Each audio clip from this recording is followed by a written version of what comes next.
babustihbabi wasiyati ahlil maridi wa man yukhdimuhu bil ihsani ilaihi wahtimalihi was-sabri ala ma yashukku min amrihi wa kadzalikal wasiyatu biman qaruba sababu mautihi bihaddin au qisasin au ghairihima.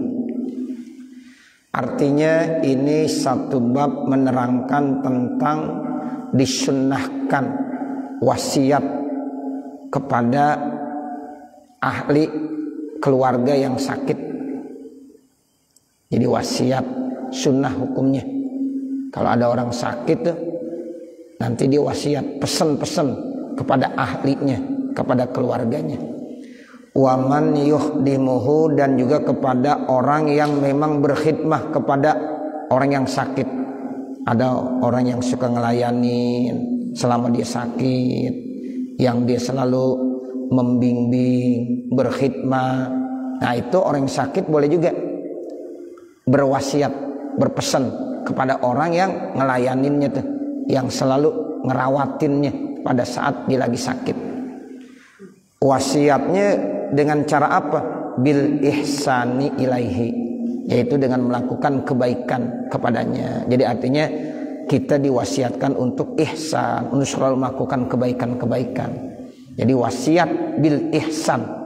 Jadi pesannya tidak lain, itu adalah melakukan kebaikan-kebaikan. Wahtimalihi was-sabri ala ma yashukku min amrihi, dan dianjurkannya untuk senantiasa sabar apabila ada urusan-urusan yang dia temukan susah, masyakot, berat. Nah itu nasihatin tuh pesan. Kalau dalam hidup dan kehidupan ini mungkin kita menghadapi urusan-urusan yang berat, yang susah, yang masyakot, suruh sabar. Nah itu termasuk pesannya. Jadi pesannya selalu ya melakukan kebaikan. Hidup ini harus diisi dengan kebaikan-kebaikan, ihsan.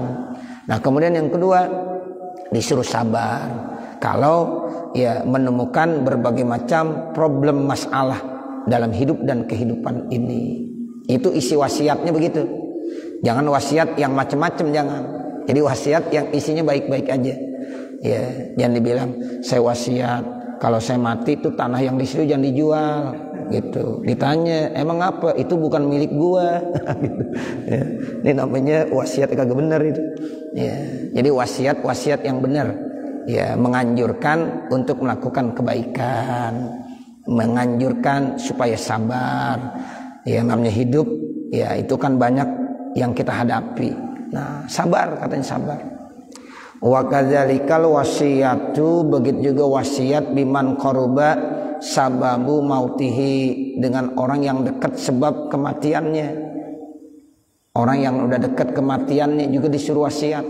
Contohnya yang dekat dengan sebab kematian apa? Bihadin au qisasin, dia dapat hukuman, dapat kisos. Kan udah ketahuan. Misalnya sidang memutuskan besok dia akan digantung, dihukum mati, dirajam. Nah hari ini dia harus wasiat. Wasiat itu kepada keluarganya, kepada orang-orang yang dekat dengan dia. Ya karena memang sebentar lagi diyakini dia bakalan apa? Bakalan meninggal. Dengan sebab dihad atau diapain? Dikisos. Tuh dihad itu seperti orang berzina. Kalau orang yang berzina yang sudah pernah menikah, itu namanya zinanya zina muhson. Maka nanti hadnya dihukum apa? Dirajam. Dirajam sampai meninggal dunia. Nah kan ketahuan, oh besok saya udah habis dah hidup di dunia, bakalan mati. Tuh begitu. Makanya boleh dia wasiat. Atau orang dikisos, hukumannya kisos, besok dia akan dibunuh. Ya, misalnya hari Jumat, habis sholat Jumat, tempatnya di Masjid Kisos di Jeddah, dia akan ya dipenggal batang lehernya. Nah udah ketahuan bakalan mati besok. Nah begitu. Jadi hari ini dia harus ya berwasiat. Di samping dia harus istighfar, mohon ampun, dan dia juga perlu wasiat yang baik. Nah itu contohnya sebab udah dekat kematian seseorang. Bisa disebabkan dengan had, bisa disebabkan dengan kisos, au ghairihima, atau lain-lain daripada keduanya. Rawaina fi sahihi Muslimin, kami telah meriwayatkan di dalam sahih Muslim an Imran ibnil Husain radhiyallahu an, dari sahabat Imran bin Husain radhiyallahu an. Allahumma ya Allah, barik ya Allah lana fi ulumina, dibarakati sahabat Imran bin Husain, amin. Jadi dari Imran bin Husain radhiyallahu an, annamra'atan min Juhainah, diceritakan bahwasanya ada seorang perempuan dari Juhainah, satu kampung. Atat an-Nabiya sallallahu alaihi wasallam, beliau ini perempuan dari Juhainah datang menemuin Nabi Muhammad sallallahu alaihi wasallam. Wahiyah hubla, sementara kondisi ini perempuan lagi hamil, minazani, karena dia berzina. Minaz zina, jadi ini perempuan melakukan perbuatan zina sehingga akhirnya hamil. Lalu dia ngadu sama Rasulullah, didatang kepada Rasulullah, diikrar. Faqalat, maka ini perempuan berkata, ya Rasulullah, wahai Rasulullah, asabtu haddan, saya kenakan had, hukum saya, had saya, fa'akimhu alayya, silakan laksanakanlah hukum itu kepada saya. Tuh, jadi dia ngaku sendiri. Kalau ngaku ikrar itu nggak perlu pakai saksi, ya. Jadi nggak perlu pakai saksi, bapak, saudara. Tapi kalau kita menuduh ada orang berbuat zina, nggak boleh langsung dituduh tanpa ada saksi. Tuh begitu. Jadi harus ada saksinya, minimal 4 orang saksinya, baru bisa dihad, ya, baru bisa dirajam, begitu. Tapi kalau ada orang ngaku, nah ikrar namanya. Kalau orang yang berikrar nggak perlu pakai saksi. Mana saksinya? Nggak perlu, karena dia ngaku sendiri, ya Rasulullah, saya sudah melakukan perbuatan zina ya Rasulullah, saya sadar sekarang. Nah ini akibat saya melakukan zina, saya hamil sekarang. Tolong ya hukum saya, had saya. Begitu pengakuan daripada ini perempuan. Pada Nabiullahi sallallahu salam waliyaha, maka kami memanggil ya walinya nih perempuan. Jadi setelah Nabi dengar ada ikrar dari itu perempuan, kemudian Nabi memanggil walinya nih perempuan. Faqala, maka Nabi bilang, ahsin ilaiha, hei wali dari ini perempuan, orang tua dari ini perempuan, tolong lakukan kebaikan buat ini ya perempuan. Artinya disuruh rawat, dia lagi hamil, tolong openin, ya kasih makanan yang bergizi, biar nanti anaknya sehat, dia juga sehat. Nah nanti kalau udah selesai dia melahirkannya, baru datang lagi. Tuh begitu. Jadi nggak langsung dihad saat itu sama Nabi, nggak langsung dirajam saat itu. Kenapa? Karena di perutnya ada janin, ada bayi, calon anak. Yang ini anak tidak berdosa, anak nggak dosa, makanya nggak ada yang namanya anak zina. Yang zina siapa? Bapaknya, ibunya, ya begitu. Jadi anaknya anak yang suci. Kullu mauludin yuladu alal fitrah. Setiap anak lahir dalam keadaan fitrah, suci, nggak punya dosa. Sehingga kata Nabi, ini perempuan tolong kamu rawat, kamu openin, kasih makan yang bergizi terus sampai ya dia melahirkan.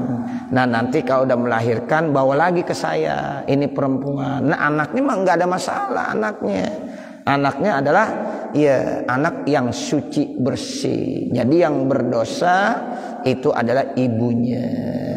Nah makanya Nabi bilangnya begitu, masya Allah, begitu indah ajaran Islam.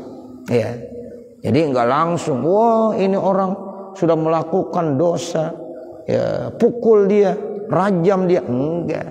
Sebab memang ini perempuan lagi hamil, sehingga perlu dijaga, dipelihara, dirawat. Ya anaknya perlu diselamatkan. Nah, seperti itu. Makanya Nabi berkata kepada walinya, ahsin ilaiha. Tuh, lakukan kebaikan buat ini perempuan.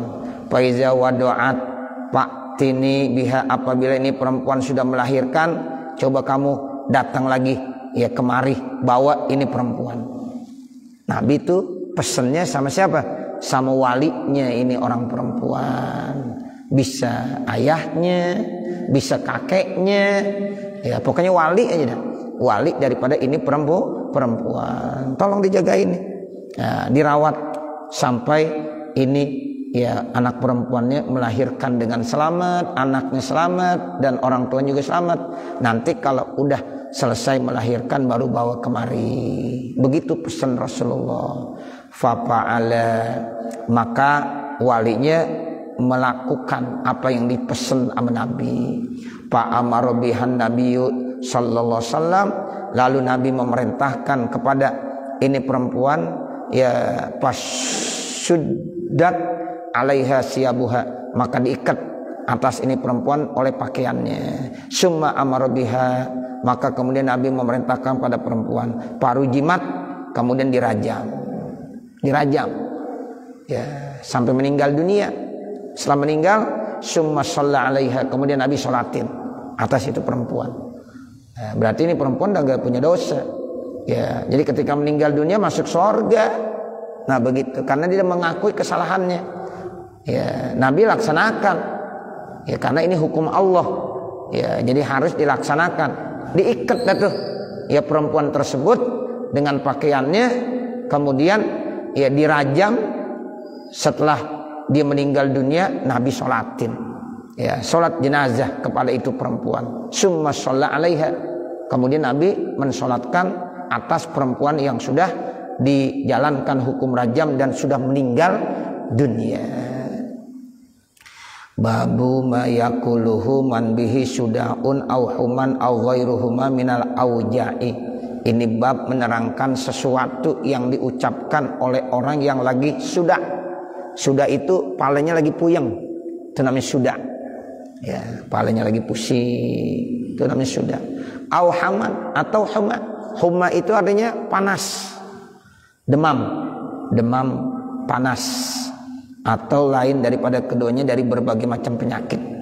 Ya, jadi ada nih sesuatu yang perlu dibaca pada saat kepala lagi puyeng atau saat lagi demam, lagi panas. Rawaina fi kitab Ibn Sunni, kami telah meriwayatkan di dalam kitab Imam Ibn Sunni an Ibni Abbasin, yang datangnya dari sahabat Abdullah bin Abbas radhiyallahu anhuma, semoga Allah memberikan keridhaan buat keduanya. Anna Rasulullah sallallahu alaihi wasallam kana yu'allimuhum minal auja'i kulliha. Adalah Rasulullah SAW mengajarkan kepada mereka para sahabat ya, yang memang mereka lagi kena sakit ya, wa minal huma, seperti sakitnya apalagi, yaitu panas, demam ataupun penyakit-penyakit yang lain. Ayyakula, kata Rasulullah, hendaklah ucapkan bismillahil kabir na'udzubillahil azim min syarri irkin na'ar wa min syarri harrin nar. Itu bacaannya. Nah, bismillahil kabir na'udzubillahil azim min syarri irkin na'ar wa min syarri harrin nar. Dengan nama Allah yang maha besar, kami berlindung kepada Allah yang maha agung. Berlindungnya dari apa? Dari kejahatan, yaitu keringat yang menggobios, keringat yang keluar mulu dah. Kadang-kadang ada orang sakit kan begitu, keringetan mulu keluar, itu keringat yang gobios aja. Dan dari kejahatan panasnya api ya, kalau orang lagi demam tuh kadang-kadang panas seperti bara ya, seperti api. Nah itu, jadi kita berlindung dari itu semuanya. Wayan bagi ayaqra'a ala nafsihi al-fatihah, dan sebaiknya seseorang juga dianjurkan membaca Fatihah buat dirinya. Jadi bukan Fatihah bukan orang lain aja, kan kadang-kadang kita baca Fatihah kita duyukan buat si A yang sedang lagi sakit, buat si B yang sudah ya misalnya meninggal dunia atau ya untuk sisa yang sedang ada urusannya supaya dimudahkan segala urusannya, itu buat orang lain. Boleh juga baca Fatihah buat diri kita sendiri. Ya Allah, saya lagi banyak urusan nih ya Allah, mudah-mudahan urusan saya pada beres semuanya. Ya, kita baca Fatihah dah. Fatihah tujuannya buat urusan-urusan kita yang sedang kita hadapi beres semuanya, lancar semuanya, berkah semuanya. Al-Fatihah boleh. Jadi Fatihah buat dirinya, ya buat orang lain boleh. Itu fungsi orang baca Fatihah begitu. Ya, jadi Nabi begitu bilang, seyogianya boleh dibaca Fatihah buat dirinya. Terus wa qul huwallahu ahad, baca kulhu. Ya, wal muawwizatain, baca qul a'udzu birabbil falaq, qul a'udzu birabbin nas. Wa yanfusu fi yadayhi, kemudian ditiupkan di dua tangannya. Kama sabaqo bayanu, seperti telah lalu keterangannya. Wa ayyad wa bi du'ail karbi allazi qaddamnahu, dan juga dianjurkan dia berdoa dengan doa-doa untuk mengangkat berbagai macam kesusahan. Karob tuh kita lagi susah, lagi banyak problem, lagi banyak yang kita hadapi. Doa tuh dengan doa-doa karob yang telah kami jelaskan terdahulu. Nah begitu. Jadi boleh kita baca Fatihah, baca surah Al-Ikhlas, baca surah Al-Falaq, An-Nas, kita tiup. Ya, kemudian kita usap ke badan kita, kemudian kita berdoa dengan doa-doa karob supaya ya berbagai macam kesusahan, kesulitan yang kita hadapi ya diangkat ya oleh Allah Subhanahu wa ta'ala. Babu jawazi qaulil maridi ana syadidul waj'i au maw'uk au ra'sah wa nahwu dzalik. Ini bab dibolehkannya orang yang sakit ngomong ana syadidul waj'i, boleh ngomong begitu. Lagi sakit, aduh sakit banget nih saya, enggak apa-apa, boleh. Ya, ana syadidul waj'i au maw'uk, sama maw'uk, aduh ya sakit bener nih. Nah istilahnya maw'uk. Awa ra'sah, atau dibilang wa ra'sah, aduh kepala saya. Nah itu namanya lagi ngeluh. Kalau orang lagi sakit nggak apa-apa, pantas aja. Aduh, kalau kata kan begitu. Ya wa ra'sah, kepala kita lagi puyeng banget. Aduh, ini kepala. Nah itu boleh. Ya, wa nahwu zalik. Jadi kata Nabi jawaz, boleh aja. Ya itu ya nggak ada masalah. Ada orang sakit bilang, aduh saya sakit banget nih. Itu namanya ana syadidul wajah. Kalau dalam bahasa Indonesia begitu, aduh saya sakit banget nih, aduh kepala saya sakit. Nah itu masih boleh. Wa bayani annahu la karohata fizalika, dan menjelaskan bahwasanya itu tidak makruh fizalika, pada yang demikian itu. Kalau kita ngomong begitu kagak makruh. Idza lam yakun sayun min zalika, apabila tidak ada sesuatu dari hal itu ala sabilis sukhti, yang penting jangan murka kita sama Allah. Begitu. Wajarlah kalau orang lagi sakit, aduh sakit banget. Nah, boleh begitu. Yang penting hati kita jangan murka sama Allah, kagak nerimain.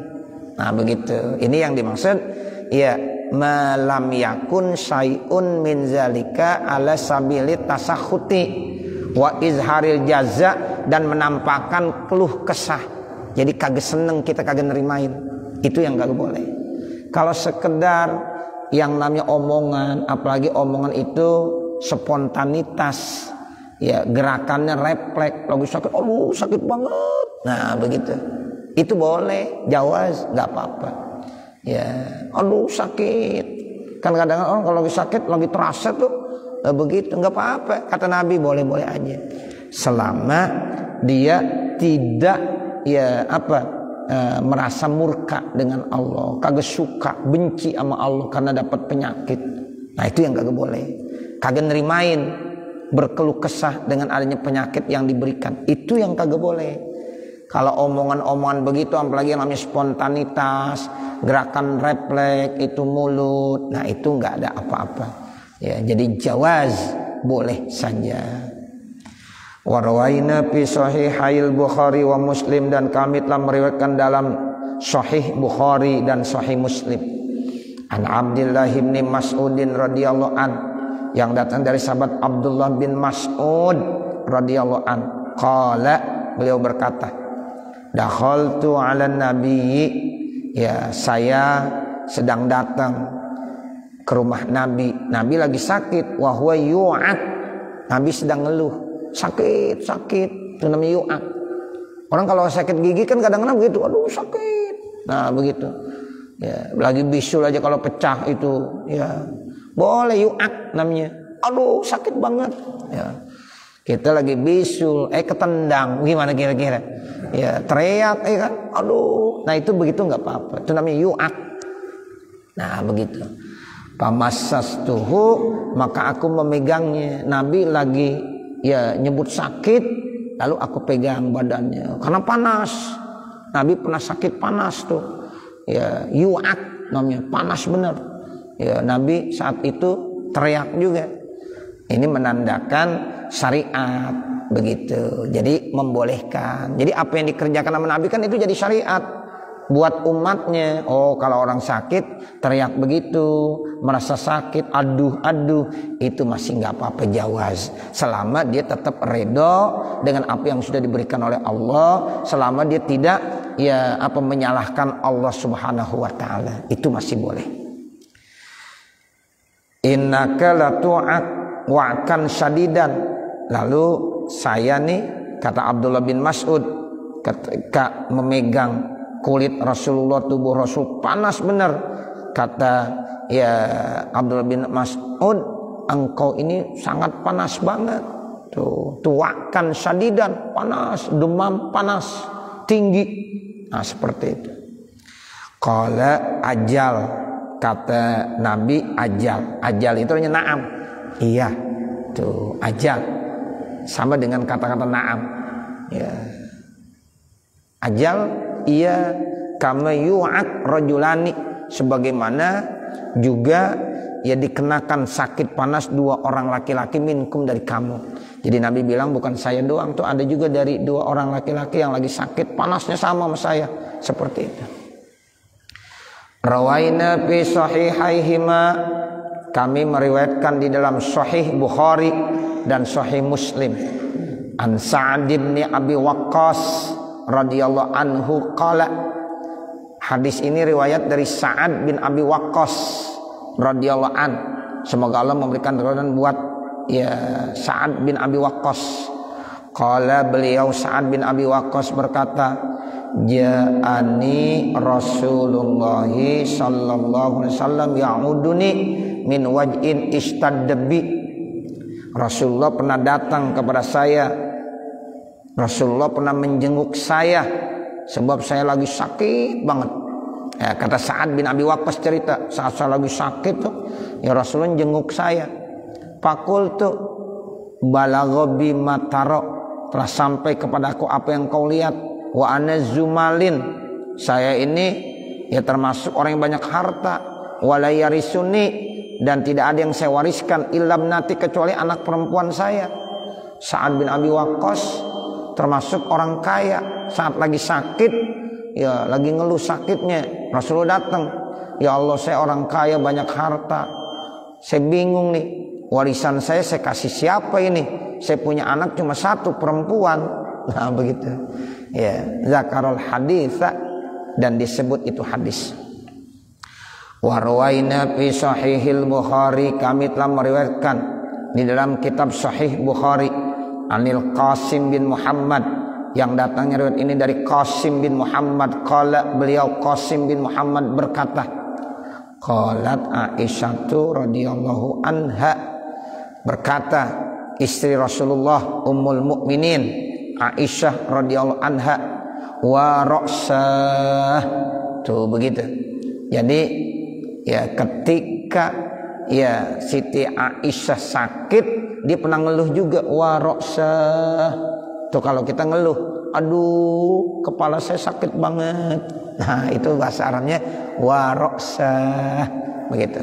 Faqala Nabi sallallahu alaihi wasallam, maka Nabi berkata, kata Nabi, bal ana, saya juga, ya wa ra'sah. Tuh, jadi Nabi contohin juga, nggak apa-apa berarti itu. Siti Aisyah kepalanya lagi puyeng banget. Wah Roksah. Terus Nabi bilang, iya saya juga nih kepala lagi puyeng banget. Nah begitu. Jadi boleh mengeluh tentang penyakit yang sedang diderita. Nah yang penting tetap apa? Tetap dia terimain, diredoin. Nah seperti itu. Jadi wa Roksah. Lalu Nabi bilang wa Roksah. Sama begitu. Wazakal hadis, dan disebutkan hadis hadzal hadisu bi hadzal lafzi mursalun. Hadis ini dengan lafaz ini termasuk hadis mursal namanya. Babu karahiyati tamanil mauti li dorrin nazala bil insani. Ini bab menerangkan makruh ngarep-ngarep mati, berharap mati aja dah karena ada satu bahaya yang menimpa kepada itu orang, itu manusia. Jadi ketika kita tertimpa musibah bahaya, kemudian ngarep-ngarep mati, ya Allah matiin aja deh saya ya Allah. Nah nggak boleh. Ya. Jadi Bapak, Saudara, kita kalau seandainya lagi kena satu bahaya yang berat banget menimpa diri kita, ya itu tetap nggak boleh minta mati, nggak boleh. Ya Allah, udah dah matiin aja saya ya Allah, saya udah kagak kuat banget ini ya Allah, penyakit berat banget, matiin saya aja dah ya Allah. Nggak boleh. Ya makruh hukumnya. Itu. Jadi makruh berharap atau minta mati karena ada bahaya yang menimpa dirinya. Wajawazihi, dan dibolehkannya minta mati iza khofa fitnatan fidinihi, apabila dia takut terjadi fitnah pada agamanya. Nah kalau dia takut fitnah agamanya, nah itu boleh dia minta mati, ya Allah lebih bagus saya meninggal dunia saja, saya khawatir nanti agama saya yang kena nih, fitnah agama udah berat banget, kita takut nanti su'ul khotimah, nggak kuat ya menimpa musibah fitnah agama, maka dia minta mati supaya selamat dari fitnah agama, itu boleh. Tapi kalau minta mati karena ya susah yang sedang diderita, sakit yang berat, ya atau problem yang dihadapi begitu berat, nggak boleh. Makanya bunuh diri boleh nggak? Nggak boleh. Ada orang menemukan masalah problem yang sangat berat sama dia, ya akhirnya dia jalan pintas, dia bunuh diri, digantung diri, dilompat dari atas, mati, dosa nggak? Dosa. Tuh, ngarep mati aja nggak boleh. Gitu, ya Allah matiin saja ya Allah, saya sakit udah nggak kuat nih, ya Allah matiin saja, nggak boleh. Tapi kalau terkait dengan takut fitnah yang menimpa agamanya, itu boleh. Ya jawaz, boleh dia begitu. Rawaina fi sahihail Bukhari wa Muslim, kami telah meriwayatkan dalam Sahih Bukhari dan Sahih Muslim.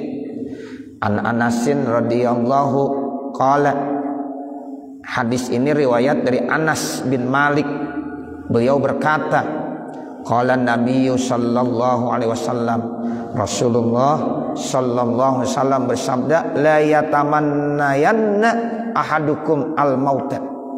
Jadi ini pakai nun taukid, tidak boleh salah seorang di antara kamu berharap mati, min durrin asabahu, dari bahaya yang menimpanya. Tuh nggak boleh. Bahaya menimpa kita berat banget, lalu dibilang ya Allah matiin saya ya Allah, saya udah gak kuat lagi hidup seperti ini, nggak boleh. Fa in kana labudda fa'ilan, kalau seandainya itu memang harus orang melakukan itu, falyakul, maka hendaklah bilang. Kecuali kalau dia ngomongnya begini boleh nih, Allahumma ahini makanatil hayatu khairan li wa tawaffani iza kanatil wafatu khairan li, itu boleh, nggak apa-apa. Dia lagi sakit berat banget dah, udah nggak kuat dia ngomong begini, ya Allah hidupkanlah saya kalau seandainya hidup saya ini lebih bagus, dan matikanlah saya ya Allah apabila mati itu lebih bagus bagi saya. Nah itu boleh tuh berdoa begitu. Ya Allah kalau kehidupan saya lebih bagus buat saya, ya panjangkan umur saya ya Allah. Ya Allah kalau seandainya kematian saya lebih bagus bagi saya, matikan saya ya Allah. Itu boleh. Ya, jadi doa begini kata Rasulullah nggak apa-apa. Ya, makanya kita salah satunya ya kalau ada orang misalnya ya minta ya supaya memang ya Allah kesian dia sakitnya udah berat banget kelihatannya kita kesian. Nah paling kagak doanya ini aja. Ya doanya ya Allah kalau seandainya kehidupannya lebih bagus buat dirinya ya hidupkan ya Allah, panjangkan umurnya. Ya Allah kalau seandainya kematiannya lebih bagus bagi dirinya maka matikanlah ya Allah. Bukan nyumpain, bukan tuh. Ya, jadi tinggal lihat kira-kira Allah yang maha tahu kalau memang hidupnya lebih bagus buat ya diri dia atau buat diri kita, kita minta dipanjangin umur, sehatkan. Kalau seandainya ya kematian lebih bagus buat dirinya atau buat kita, kita minta mati. Ya, itu boleh. Begitu komentar yang ya disampaikan dalam kitab ini. Ya, jadi ya dalam hadis sahih Imam Bukhari dan Imam Muslim itu dibolehkan ketika orang ya dalam menghadapi masalah yang sangat susah, sakit yang sangat berat, minta mati nggak boleh. Tapi kalau dia pengen juga paling kagak ngomongnya dia doa sama Allah seperti ini. Allahumma ahyini maka natil hayatu khairan li wa tawaffani idza kanatil wafatu khairan li. Qala ulama'u min ashabina wa ghairihim, berkata para ulama dari ashab kita Imam Syafi'i wa ghairihim dan lainnya daripada ashabina, hadza iza tamanna, ini apabila dia berharap lidorin karena ada bahaya wa nahwihi, fa in tamannal mauta, kalau dia berharap kematian khaufan karena takut, ala dinihi atas agamanya, li fasadiz zamani karena rusaknya zaman, wa nahwi zalika dan seumpama itu, lam yukrah maka tidak dimakruhkan. Tuh, jadi kalau seandainya dikhawatir dengan adanya fitnah musibah yang sudah begitu rusak di zaman itu, maka boleh minta mati. Nah itu alasannya jelas, tidak apa-apa. Saya kira cukup. Nanti baru babu istihbabi du'ail insan bi ayyakuna mautu fil baladis syarif. Mudah-mudahan apa yang kita baca ada manfaatnya. Amin ya rabbal alamin. Wa sallallahu ala sayyidina Muhammadin wa ala alihi wa sahbihi wa sallam. Walhamdulillahi rabbil alamin. Al-Fatihah. A'udzu billahi minasyaitonir rajim. Bismillahirrahmanirrahim. Alhamdulillahi rabbil alamin. Arrahmanir rahim. Maliki yaumiddin. Iyyaka na'budu wa iyyaka nasta'in. Ihdinas siratal mustaqim. Siratal ladzina an'amta 'alaihim ghairil maghdubi 'alaihim waladdallin. Rabbighfirli wa liwalidayya amin. Bismillahirrahmanirrahim. Alhamdulillahi rabbil alamin. Hamdan yuwaffi ni'amahu wa yukafi mazidah. Ya Rabbana lakal hamdu wa lakas syukru kama yanbaghi li jalali wajhikal karim wa li 'azimi sultanik. Allahumma salli ala Sayyidina Muhammad wa ala ali Sayyidina Muhammad. Ya Allah, Ya Allah, Ya Rahman, Ya Rahim, irhamna ya Allah fa innaka khairur rahimin. Warzuqna ya Allah fa innaka khairur raziqin. Wahdina wa waffiqna ila siratikal mustaqim. Rabbana atina fid dunya hasanah wa fil akhirati hasanah wa qina azabannar. Wa sallallahu ala sayyidina Muhammadin wa ala alihi wa sahbihi wa sallam. Walhamdulillahi rabbil alamin. Wassalamualaikum warahmatullahi